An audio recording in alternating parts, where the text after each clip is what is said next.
Good morning everybody, it's Jude Lennon here with Little Lamb Tales and Lammy. Nice to see you all this morning. I hope you're all feeling okay. It's another beautiful sunny day. The sun is shining brightly, there's not a cloud in the sky, and hopefully we're going to have a lovely story time and then you'll enjoy a lovely Friday. Okay, so as you know, we always start with a song and then we'll find out what's inside the story bag today. Okay, and also we've got a visitor today. As you can see, our guest is our lovely dragon Rory, and he actually was the mascot for my first book, The Dragon of Allerton Oak. So there we go. Hello Rory, I hope you're going to behave yourself today.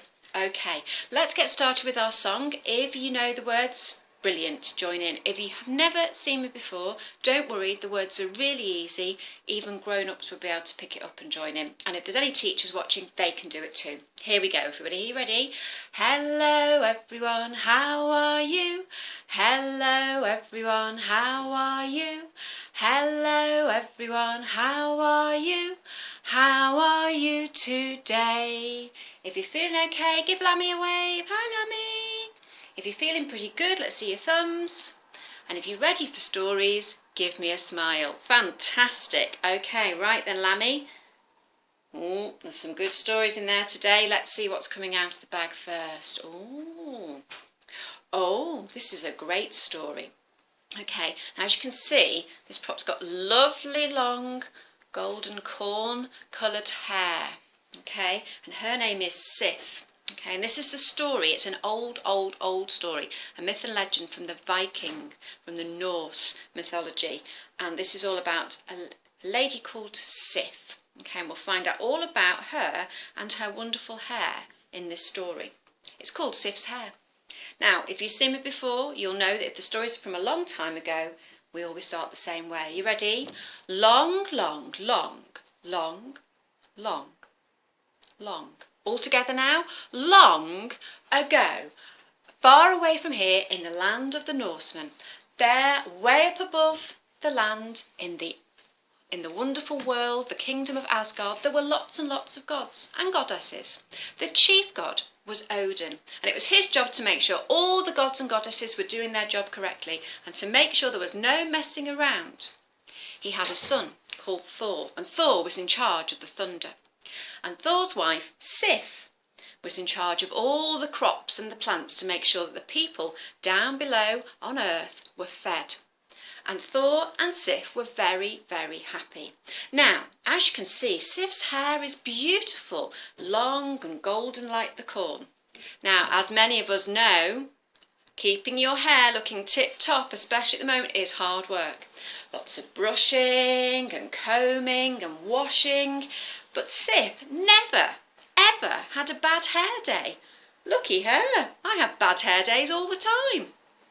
One day Sif had gone to the stream that ran through Asgard. She washed her hair. Can you wash your hair? And then she lay down on the ground and she spread her hair out above her on the grass to dry. This took quite some time, because as you can see, she had a lot of hair.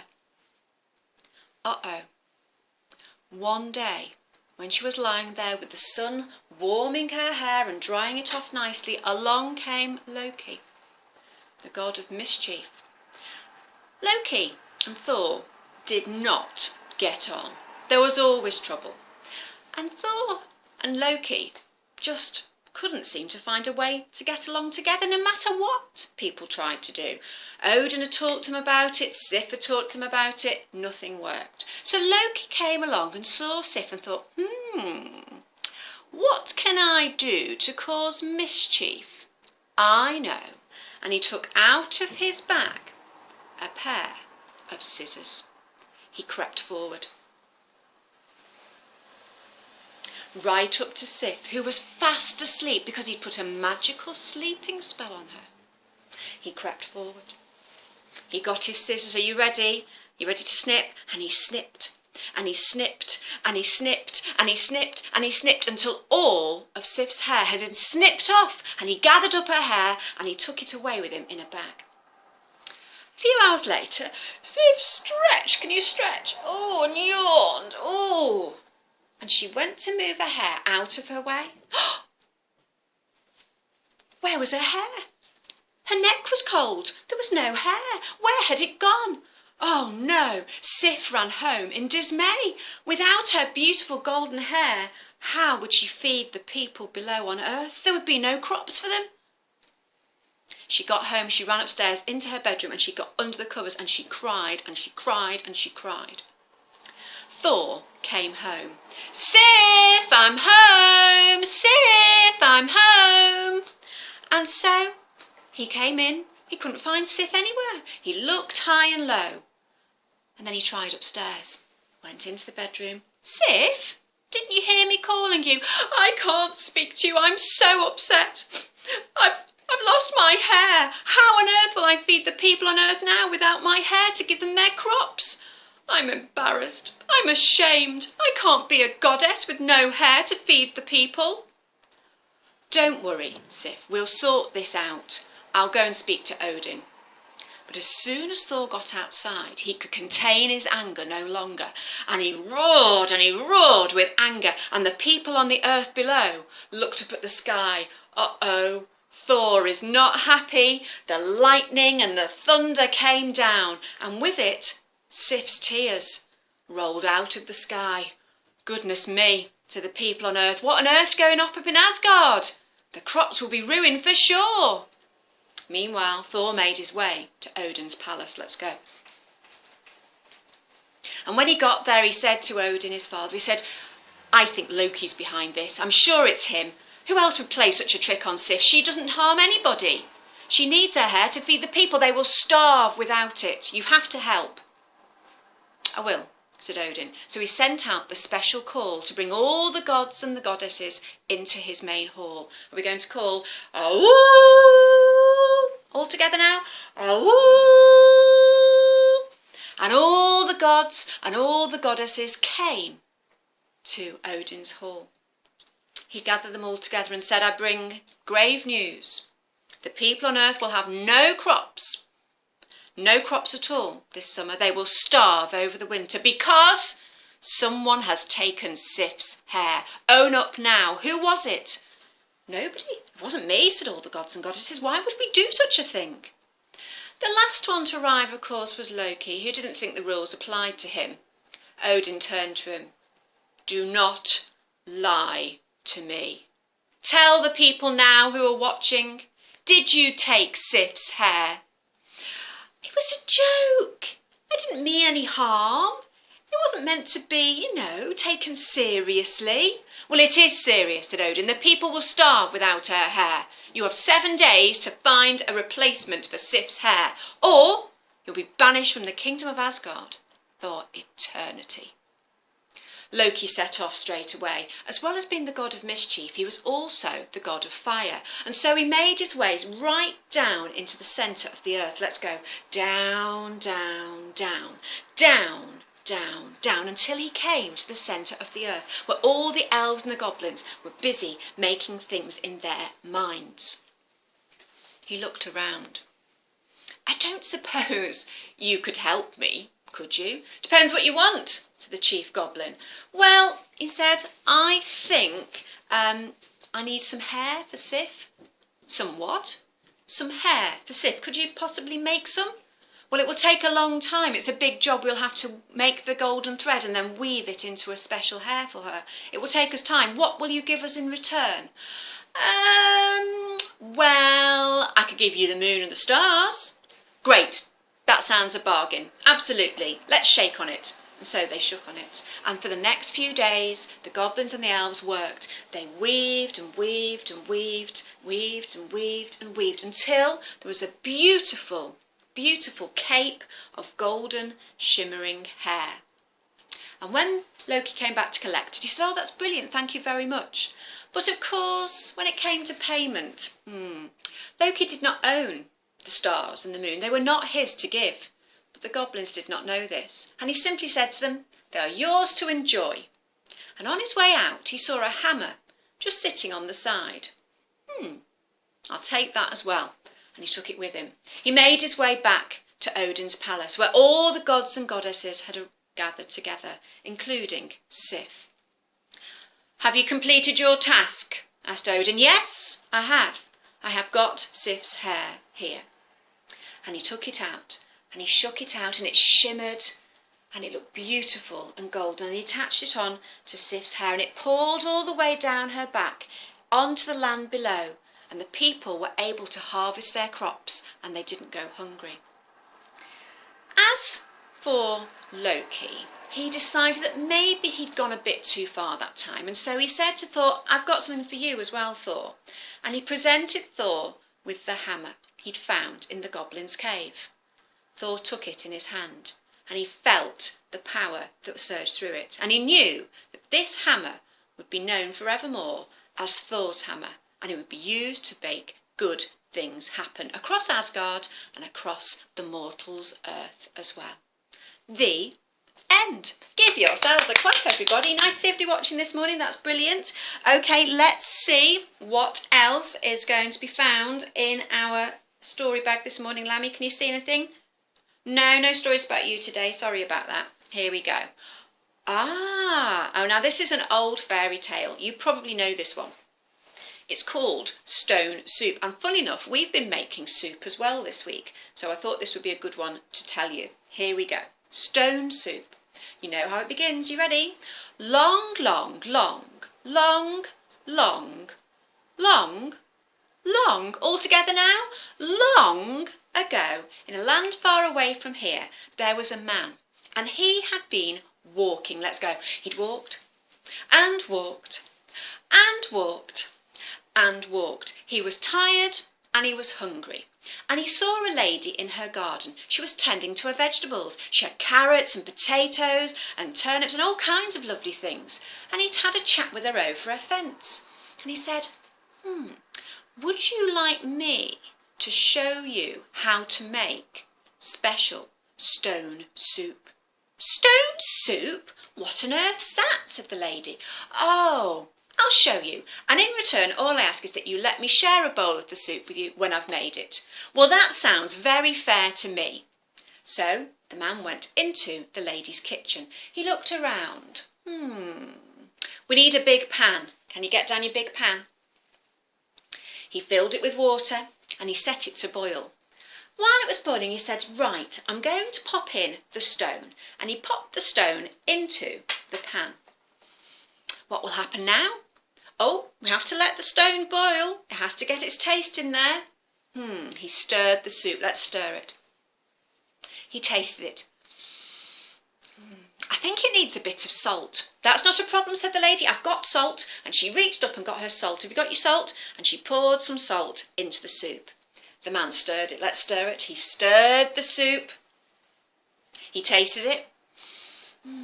It's good, but I think it needs some pepper. Have you got any pepper? Yes, of course I've got pepper. The lady stretched up. Can you get it? And she shook the pepper into the soup. The man stirred the soup. Let's stir the soup.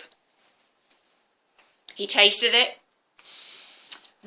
It's good. It's nearly ready, but I think it needs... Have you got a potato? Yes, I've got a potato. So the lady went out, she dug up a potato. Let's dig up the potato. She washed it, she peeled it, and she chopped it into pieces. And then she pushed the pieces into the soup. The man stirred the soup. He tasted it. You know, it's really good. It's nearly ready. I don't suppose have you got an onion? Yes, I've got an onion, said the lady. She went back out into her garden. She pulled up the onion. Oh! She brought it in, she washed it, and she chopped it. Let's chop it. And once the pieces were chopped, she put those into the soup as well. The man stirred the soup. Let's stir the soup. He doesn't seem to be doing very much of the work, does he? He tasted it. How does it taste, said the lady. It's good. He said, it's going to be the best stone soup I've ever made, but... I think it needs carrots. Have you got any carrots? Yes, I've got carrots in the garden. The lady went back out into the garden. Are you ready to pull up the carrots? She pulled up the carrots, she washed them, and she chopped them up. And she put the carrots into the soup as well. The man stirred the soup. Let's stir the soup. He tasted it. How's it tasting now? It's good. It still needs something. Have Have you got a turnip? Yes, I've got a turnip, said the lady. She went out into the garden. You ready to pull the turnip? They're a bit tricky, these. You ready? Pull! And she washed off the turnip and she chopped it into pieces and she put those pieces into the soup as well. Are you ready to stir? The man stirred the soup and then he tasted it. Oh, it's nearly there. It just needs something. What about some herbs, said the lady. Oh, great idea. Perfect, herbs would be great. She went back out into her garden. She washed off her herbs, she brought them in, she chopped them up and she put them into the soup. The man stirred the soup. He tasted it. Oh, this is the best stone soup I've ever made. So the lady got down 2 bowls and the man poured some soup into each of them. And the man and the lady sat down around the kitchen table and they ate the soup. Oh, it's good. Oh, it's so good. Oh, isn't it delicious? I think it's one of the best soups I've ever made, said the man. Wonderful. And all from stone, said the lady. I tell you what, said the man, because you helped me make my stone soup, I'll let you keep the stone. So next time you can make your own soup. And he left it with the lady. He said, thanks ever so much, and off he went. And it was only after he'd left that the lady sat and she thought, hang on a minute. Stone soup? I added potatoes, carrots, onions, herbs, turnip. It was my salt, my pepper. He didn't make stone soup at all. He made vegetable soup with my vegetables. And she got hold of the stone and she threw it into the garden. I'll never be fooled like that again, she said. And she wasn't. The end. Give yourselves a clap. Fantastic. Our stone soup was made from vegetables this week as well. Hopefully that tastes good too. Okay, we've got one last story. Here we go.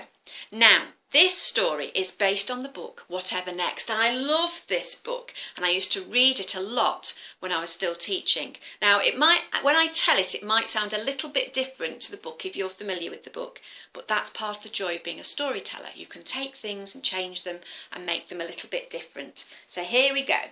Whatever Next. Once upon a time there was a bear, and that bear was feeling a little bit bored. He had nothing to do. Why don't you make something with the box in the cupboard under the stairs, said his mother. I will. His mother was busy in the kitchen. She was rinsing vegetables in the colander. That's the big silver thing with the holes in it, and she left them to drain on the side. The bear went to look in the cupboard under the stairs. You ready to open it? There was a big cardboard box. Maybe you've got one of those at the moment at home. You could do this too. The bear dragged out the box. He looked at it. Let's look at it. I know, he said. I'm going to make a rocket and I'm going to go to space. And so he drew on a window and he made sure the box was all good inside. And he thought, I need to take some things with me. I need snacks. I know, I'll make a sandwich. You got your bread ready. He put on the butter and he put in some cheese. You can put in whatever you like. I'm taking cheese in mine.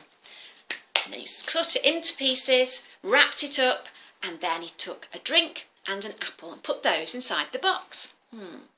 I'm going to need some moon boots, he said. He went to the back door and there was a bright yellow pair of wellies. Said the bear. They look like they'll be very good moon boots. And he put them on. Can you put your moon boots on? Now, I'm going to need a space helmet.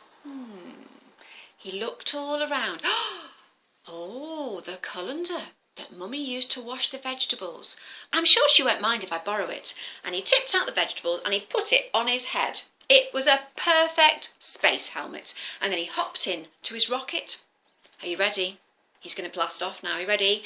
5, 4, 3, 2, 1. Blast off! The bear in his rocket and his lunch set off and they went up and up and up and up and up, right up high into the sky. And as the rocket went higher, an owl came past. Where are you going? Said the owl. I'm going to the moon. Would you like to come? Oh, yes, please, said the owl. So the owl hopped in. They carried on going. Let's go. They went up and up and up. They went past an aeroplane. Can you do the aeroplane noise for me? Mm. A little boy, looking out of the window, said, "A bear and an owl in a box, going up to space? Whatever next?" The rocket kept going. Let's go up and up and up. "Oh, there's the moon," said the bear. And it came in to land. The owl and the bear got out of the rocket. They looked around. Let's look. They looked this way. They looked this way. They looked this way. They looked up. They looked down. There was nothing there. No trees, no park, no picnic bench, no grass, nothing. Not very exciting, this place, is it? Should we just eat our picnic? Yes, said the owl. So they sat down and the bear very kindly shared his picnic with the owl. Let's eat our sandwiches.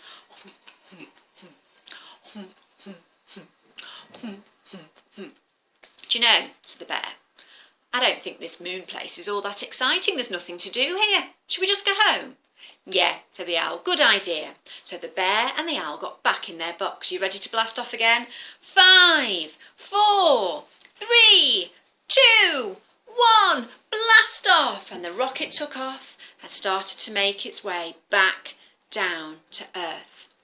Halfway down, the owl said, "You know, I've had a lovely day out. I'm off now." And off he flew. "Bye," said the bear. "Nice to see you." The bear carried on down, down, down, down until he saw his very own chimney. Uh-oh, ready for landing? It's going to be rough and bumpy. And he bumped his way down the chimney. Are you ready? Ready to bump? Bump,